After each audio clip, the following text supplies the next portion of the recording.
Hi, I'm Julie Headland, and together with my friend and colleague, Emma Walton Hamilton, we are excited to introduce you to our course, The Ultimate Guide to Picture Book Submissions. If you want to submit to a traditional publisher or agent, you need to send them a submission that will knock their socks off. You will have about 2 seconds to make an impression. You want everything to be perfect. In this course, we guide you step by step through the entire process of creating and sending your submission. We have 6 course modules, beginning with who are you going to submit to? Agents or editors? What are the advantages and disadvantages of each? How do you research those agents and editors to find out if A, they would be a good fit for your work, and B, so that you can personalize your query letter, giving it a much higher chance of being read. In Module 2, we cover the components in detail that you need in your query letter. The hook, that tantalizing sentence that's going to make the agent want to read more. The synopsis of your book, your biography, credentials, and market information, and the conclusion. In Module 3,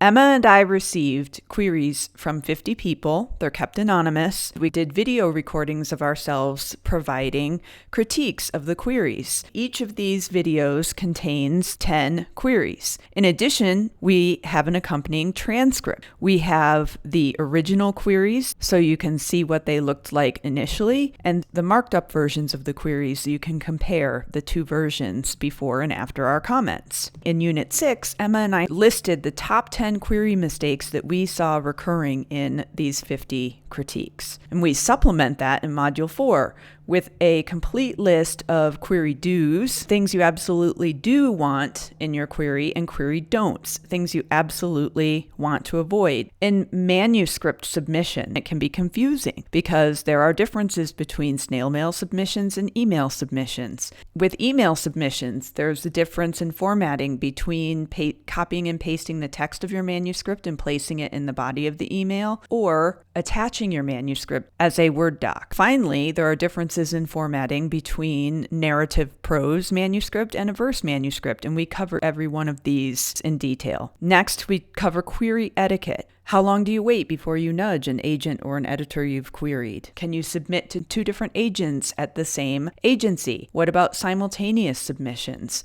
Unit 3 of Module 5, we have a list of 20 of the most frequently asked questions regarding queries and submissions. And here is where we make this guarantee to you. This guide, this course, will answer every single solitary question you have about picture book submissions. We guarantee it. How are we going to do that? If after you've gone through all the material in the guide, you still have a question that hasn't been answered, send it to us. We'll not only answer it, but we will then add it to the list of the course FAQs. We even cover what happens once you get an offer. How do you make the decision? How do you follow up with other agents? What if you get multiple offers? These are covered in Units 1 and 2. In Unit 3, we discuss red flag in your contracts. Now, imagine having all of this information at your fingertips each and every time you were going to send a query without having to spend hours Googling, researching, and worrying. Now you can.